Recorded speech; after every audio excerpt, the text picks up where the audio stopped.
one of their big picks. Yeah, I think it's really interesting to see the kind of bans. Like you said, I think it's more of like comfort bans in a way for both of these squads. It's really interesting to see, what these sides are going to actually, pick up and actually do as well. We'll have to wait and see. With Ornn also being banned, Ornn is another champion as well that's been up and down in terms of the a pick in general. I think it's been a lot more popular in the support role now with making plays. And then Lydia being banned, again, another champion we expect to see. I just want Viego. Just give me Viego once. It's such a fun champion to watch, honestly. Yeah, I can say the playmaking potential of that champion will be fantastic, to be honest. Just utilizing the souls of the recently killed would be great to see. But yeah, like we were saying in the first game, that Lilia is being one of those jungle picks that's kind of improved drastically in the latest patches. And then we're seeing Yoda getting banned for the last little part of the bans on the first stage on the blue side, and it's gonna be interesting to see what they go for on the red side, because no one's really picked up an ADC. Camille's still on the board, Hecarim's still available as well. So again, there's already a lot falling down to this last ban on the red side, and they go for the Lucian. So again, heeding my words, the ADC does get struck by the ban hammer, but that means Hecarim on the blue side is going to be prio pick for next gen. Yep, Hecarim, we saw it in game number 1 do incredibly well in the first series. We know it's a high priority pick.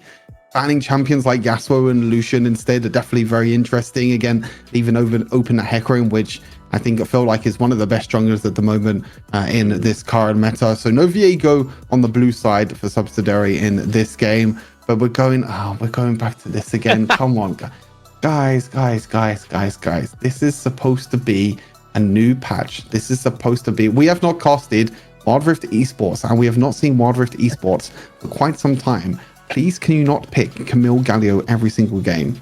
Kind regards, me and Blam. Thank you. They're still learning from when it was such a thing. They're like, you know what, it worked back then, so we're going to go for the classic approach. We're going to go for that great synergy between Camille and Galio. To be fair, I mean, you can't blame them. It is on the board, but we, like you say, we'd like to see something a little bit more spicier. We got a few spicy bans, but is that actually going to reflect into the picks between both of these teams? Hecarim obviously came through prio pick on blue side, which we was going to suggest anyway, knowing that he survived the first ban phase, and then it's looking like the set comes through here. So again, this could be a flex pick here. So set support. He's not been a stranger to the mid lane, completely depending on who's in the mid lane. Obviously not against the mage, but more so an assassin-like champion, but also up in the Baron lane as well. So again, I think that's a great place to put the set within the draft, is in the second pick, to see where he goes. But this Jax pick could definitely start to flesh out where that set's going to sit. Yeah, I think that you bring up an interesting point where set kind of has that flexibility of he can be played either in the Baron lane, potentially in the mid lane, or even down the support role. But with that Jax being picked up, you have a feeling that this set is most likely going to be in the support. Sometimes you see it mid lane. I think it depends on the matchup, because sometimes set gets kind of bullied out by these mages. But set is still a great support pickup to pick here for 3BL. That playmaking potential that we saw from Heste in the last series. Kind of these supports that want to go in, they want to engage, they want to make these plays, they want to be proactive. That's exactly what they want on the side of 3BL in this game. And Gwen is going to be the last pickup as well. So again, we have the same picks, the same bloody picks every single game. Hopefully the bans will be a little bit different. Hopefully the last two picks will be a bit different. But no side has actually picked their dual lane carry or their AD carry yet, which is very interesting at this point of the game. Yeah, it was something that's very, the draft. Yeah. Very, very exciting game currently. But yeah, it's either one way or the other, especially more towards the red side, where they try and flesh out that duo lane very early on within the draft. But again, like you said, nobody's gone for it. They decide to go for a Gwen though, so that's interesting. It's not as spicy a pick as we thought it was. It is more towards the Shadow Isle, so it's kind of hopefully a little red herring into the future that we are going to get a Viego pick from either of these MENA teams or this Turkish team here.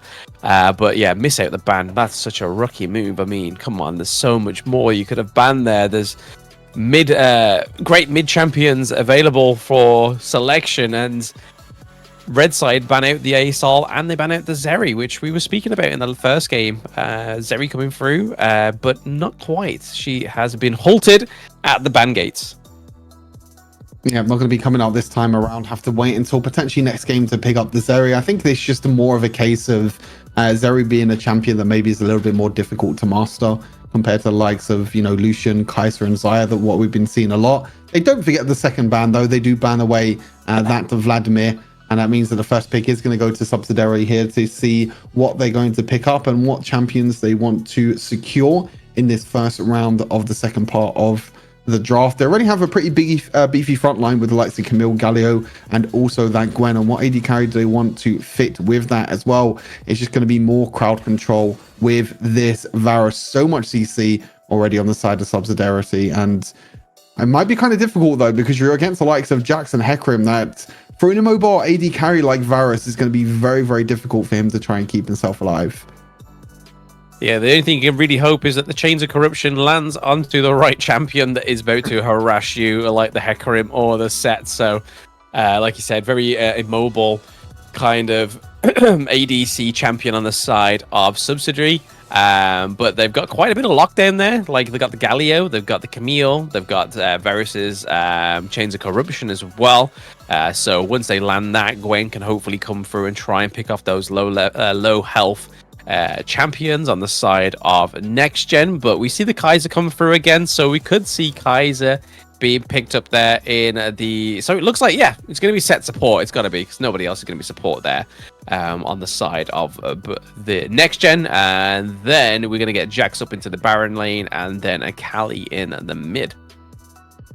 Yeah, we'll wait for the last pick as well now to see what pick they want to go. Xin Zhao would be an incredible pick if they want to take that away. They can knock multiple enemy champions away. There's a lot of melee champions on the side of 3BL, which means that Xin Zhao is a perfect pick. His ultimate can work as a zoning tool and can work to kind of protect the Varus as well at the same time. I was talking about how it's going to be quite difficult for this Varus to kind of stay alive. Xin Zhao is a perfect pick for that. His ultimate can push champions away, can really help this Varus stay alive, because this 3BL comp just want to engage. They want to go in, they want to engage, they want to keep dashing in. And honestly, it might be kind of difficult to kind of stop them from engaging unless the likes of Xin Zhao and Galio can actually do something about it. Yeah, the Hecarim may be the game one upset on the side of Subsidiary as well, because it's the harsh lesson that Requiem had to learn in game one against 4JV. And it may be the same kind of lesson that next gen is hoping to reflect onto Subsidiary in this next best of 3 here, because it was a great pick for JV, and it could potentially be a great pick here for next gen. But again, we're having a bit more of a backbone compared to what Requiem had against the Hecarim. So you got the likes of the Camille that could easily lock down the Hecarim if need be, but going 1v1 against a Hecarim that's fed is probably something you want to avoid. So whether their potential is going to be in that early game, trying to stop Hecarim, get ahead in the gold, getting that first item early, especially when the Drake and the Rift Herald spawn as well. So you can kind of see where they're coming from on the side of Subsidiary, what they kind of want to achieve with this team comp. Yeah, exactly that. We're going to have to wait. Don't worry, the timer is not going down, but the timer is technically going down for another 3 minutes just as we prepare ourselves ready to go for this game to see how things are going to be happening here. But yeah, both sides, it's going to be very interesting to see when we get into this game what side is going to be in the momentum swing, as this is the first game for both of these teams, and also the winner goes on to play against France tomorrow. So this is kind of the first stepping stone, and then you have to make a big leap if you want to try and beat France afterwards as well, especially with how dominating they were in game number 1, in the series number 1, the series that we just saw. This is kind of first stepping stone, and they have to try and do something more to try and beat out France tomorrow. But hopefully, just in general, the team comps will be, the team comps are rounded out pretty well.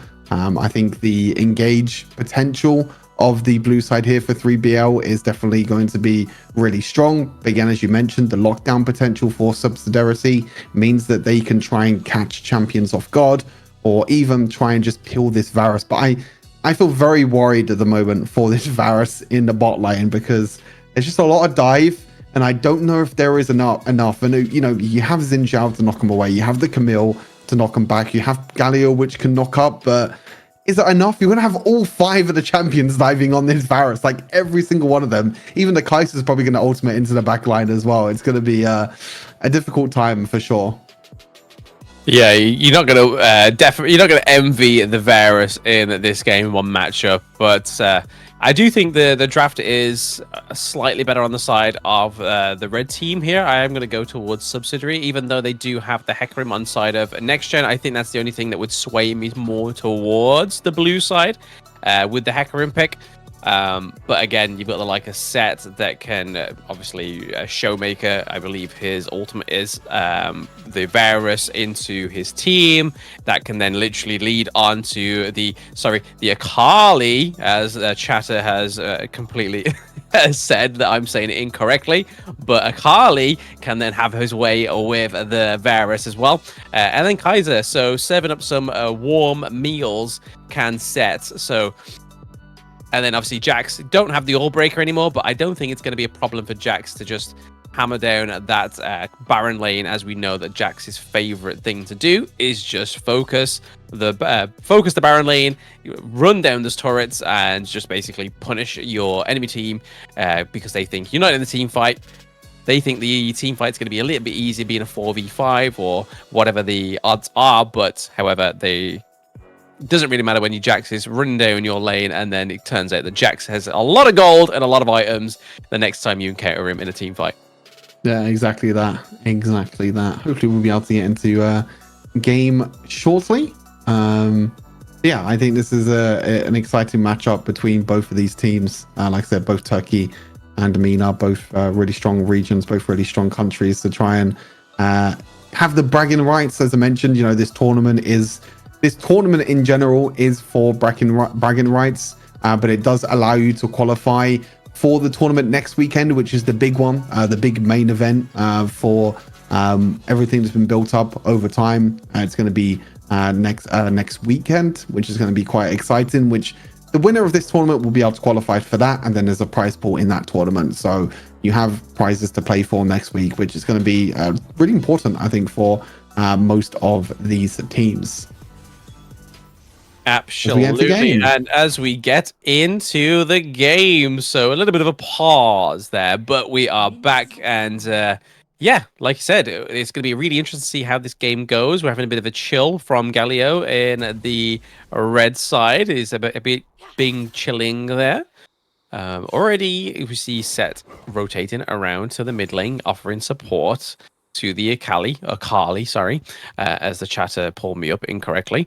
And then it's just that same song and dance between the Wild Rift players. There it's just back and forth early game just to try and get that gold up. Just make sure you're last hitting those minions and make sure nobody takes your farm. So again, it's just trying to focus on the little minor things here, see if there's anything that's like worth mention in the Keystone Ruins. Anything that you can see there, Stu? Nothing too crazy. I think it's interesting that the Akali has gone for the electrocute. It's actually Gwen mid lane as well, which is also quite interesting. So I mentioned already about kind of the whole first strike thing, where it's kind of difficult to kind of make it work, and it's kind of same with Akali as well, where Akali kind of wants a little bit of burst damage straight away, or it's actually the Camille mid, sorry, not the Gwen mid lane. Akali wants that little bit of burst damage, which is quite exciting. First strike, though, for Varus is very interesting. I did not expect to see first strike on the Varus.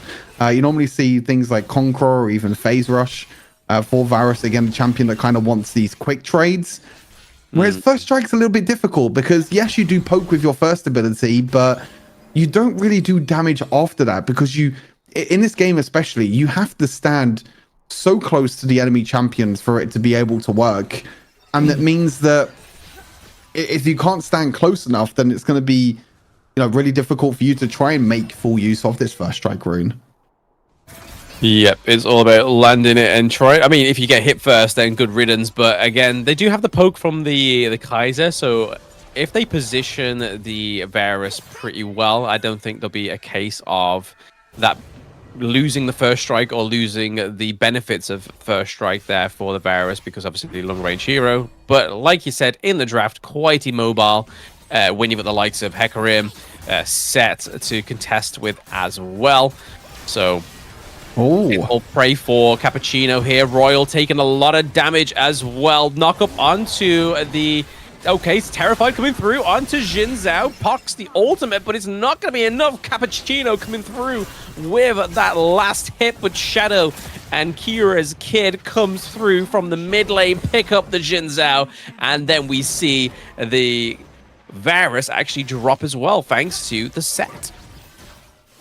Really good roaming there in the end for this Mina team, being incredibly strong right now for this squad, and it means that we have the bit of a lead at the moment in that bottom side as well. I mean, the difficulty there was Bambi was looking for a gank, but Hecarim was already level 5 and Bambi was only level 4. He did get a level up during the middle of that fight, but yeah, overall a really strong start here for I believe the yes, it's for the 3BL on the blue sides.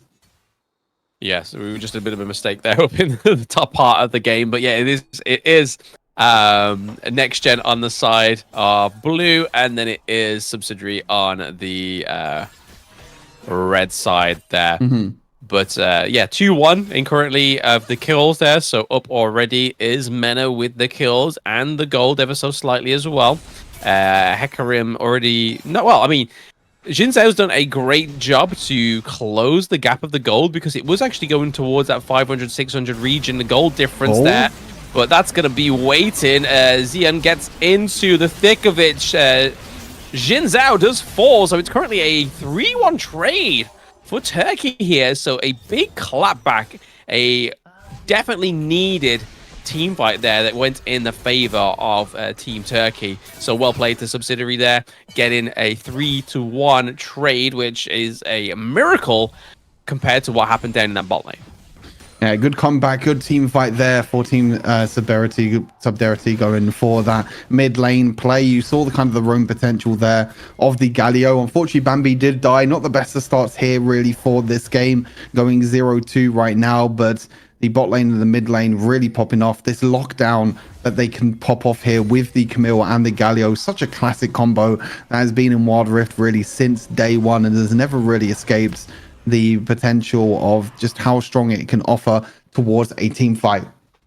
But with these major objectives spawning, you can see that both these teams again playing towards this Rift Herald. They really prioritize this Rift Herald, going for the early little bit of gold damage, since the Dragons don't really scale that much anymore.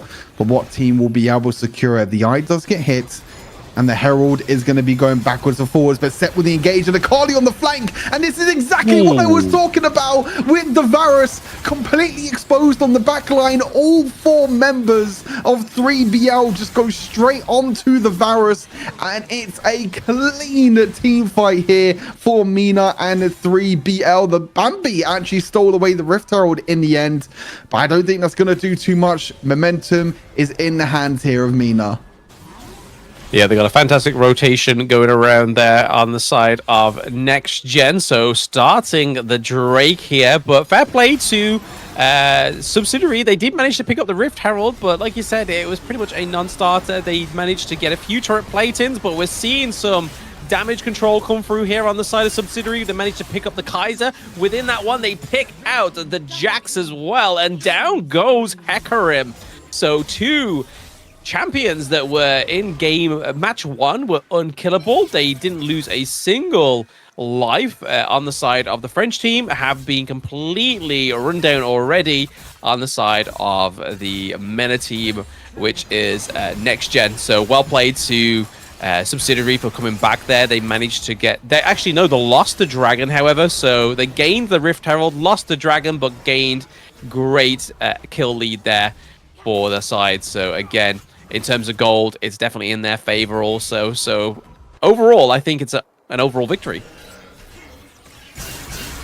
Yeah, this is absolutely crazy here. I mean, it's such a back and forth team fight right now between these two squads. The big thing is that 3BL were looking to try and take both objectives. They realized they lost the Herald, and they were like, okay, we lost Herald. Now we actually need to try and go towards this dragon, try and secure this dragon. The problem was that because of the team fight happened, they were all super low on health, and because the death timers are so short this early on in the game, it meant that Team Turkey was able to rotate back onto the map so quickly and pick up the kills, which means the gold lead is in the hands of Team Turkey just based on kills alone, really. You know, the first tower gold also going to the Gwen is a big bonus as well in that Baron lane, and that's still in the end from Bambi on that Rift Herald might have really saved this game and put that name is gonna, I'm just gonna call him Turkey. That name's gonna annoy me. Team Turkey doing a great job to get a little bit of momentum this early game. Yeah, as tricky as their name is, they are definitely showing some really simple but effective team fights for their side there, because they are up in kills still. They're up in the gold as well. Bambi doesn't want to get caught out between the Set and the Hecarim here, especially with Kaiser quite close by. Well played to Next Gen for wiping out that minion wave, because if they didn't, we probably would have saw a takedown of that first tier turret in the mid lane. But just having a cheeky little look at the builds here. Hecarim going for the Black Cleaver first rather than the Trinity Force compared to what happened in match 1. So clearly a bit of a difference of build here onto the Hecarim. Snipe missing out any fatal champions there from Varus in the mid lane. But speaking of fatal, that damage from a Kali, onto the Gwen, it almost was a good night bye-bye, but both of them are still very low in health. Really well played there, actually, by the Gwen, saving that barrier for the last second, kind of baiting a Kali to go in and engage. And you can see, like you said, both these Baron laners are really, really low on health, and they both need to be really, really careful as well, because they can both get caught out so easily. You can see the Akali wants to stay as well. The Akali maybe wants to try and go in. It actually lands in the end, and the Akali stays alive as well, but I don't think the Akali will be alive for too much longer. The rest of the team are there. Well played, though, by Shadow in this Baron lane. Incredible skill shot land there to actually take down the Gwen and trade it 1-for-1. Yeah, Nakamura currently still sat on 0 kills for himself on the Gwen. Currently sat on now 2 deaths as well. We know that Gwen is one of these champions that needs those items. We have the Riftmaker already on there, and it looks like the Nash's Tooth could be coming through as well as the second item. Obviously, those basic attack items are going to come through and help the Gwen in these 1v1s, especially with the likes of the Akali as well. But we do see that SAS Royal gets picked up there on the side of Next Gen, so it's not all sunshines and rainbows for the MENA team just yet, because they do lose their mid lane turret. And it's looking like the back's against the wall currently against Subsidiary right now. Hecarim having mega presence up in the top lane. They look to not care about the dragon because they have one dragon already. So they've already denied the dragon soul. They don't look for it for themselves. Galio has ulted up into the Baron lane, onto the Camille, but now he's left alone. Whilst Xin Zhao was just taking the Drake as well, but down goes the Galio. It's a little bit of a, I think this was a bad trade, unless they can try and take this second tier turret in the farm lane. Yeah, they need to try and take this down. It is a 2-for-1 trade at the moment. Oh my god, the burst damage from the Xin Zhao in the end. The Kai'Sa didn't even know what to do. The Kai'Sa couldn't even move. Couldn't use exhaust, couldn't use flash, couldn't even use the ultimate. The damage was just too much there for the Kai'Sa to deal with. And in the end, they do take that tower down in the bot lane, as you mentioned. So it doesn't become too bad in the end. They take down the dragon. They do lose 2 members in the top lane, but they get one back and they get the bot lane tower. again, a bit more of a messier game than what we saw really in the first series, where both these teams still have a chance to come out on top in this game. But for now, it's kind of a bit of a slow one to start things off here, as the set tried to use Hex Flash over the wall to try and get the ward and didn't even get the ward. That is hilarious. Just goes to show you that we don't always completely learn this game. We're still learning little things, but whether it should be something you're learning in a competitive scene, probably not. But hey ho, we all learn at different paces throughout Wild Rift.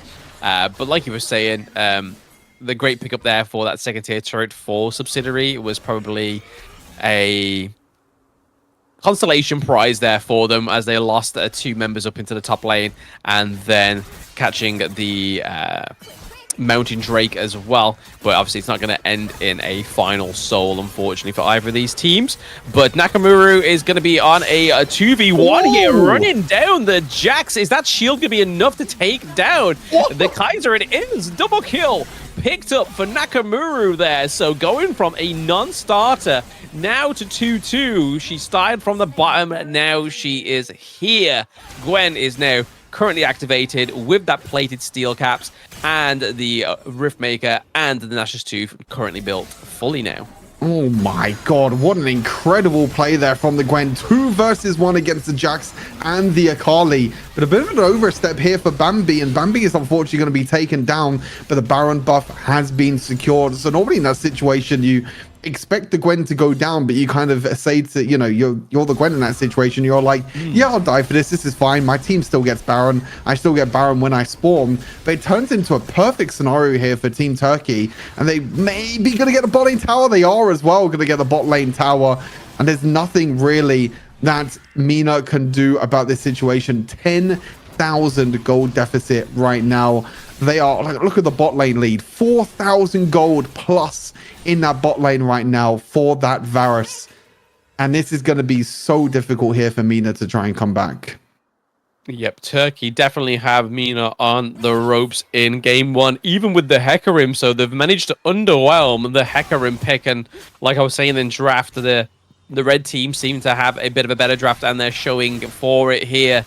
The Xin Zhao going for a little bit more of a not more of a brawler build, but definitely he's there to do damage with the likes of the Yumus. He's got the Trinity Falls come through as well. Building Collector, this guy's just having fun with procting the Collector at low health. Champions set running into the bush, not quite checking it there. But Kaiser is Where's Hecarim going? So is Hecarim maybe getting caught out, but that burst damage from Xin Zhao is just nuts. And I don't think the Hecarim is going to stay alive. And Nakamura picking up another kill onto the set as well. I think this is the curtain call here for the MENA team, because Turkey are just dominating. But Shadow's not going down without a fight. He still managed to pick off the Xin Zhao. That's the only trade-off for having a lot of damage on the Xin Zhao, is just the lack of defense.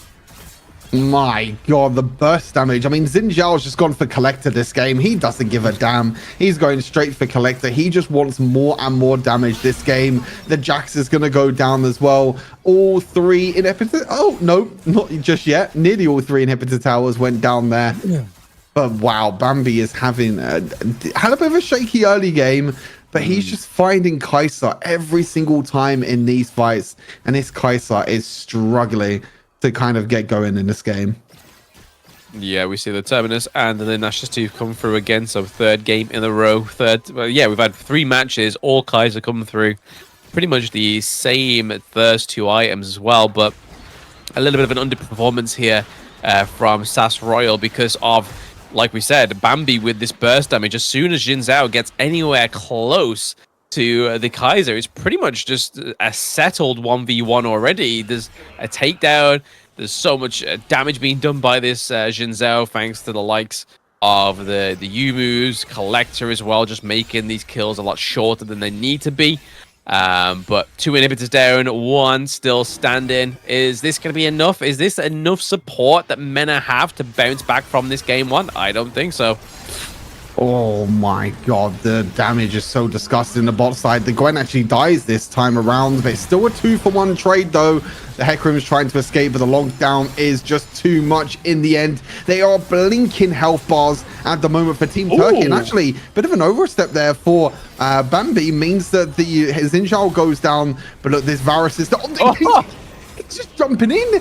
He's just jumping in every single time and getting kill after kill after kill. I wonder if he can get any more here as well. The Sterex Gauge gets propped, gets a bit of shielding, but I don't think he's going to be able to escape. Can he jump maybe to the honey fruit and escape the honey fruit? Maybe he can. The taunt actually misses in the end, but he's just surviving for so damn long. What is going on? Finally, the Jax gets taken down.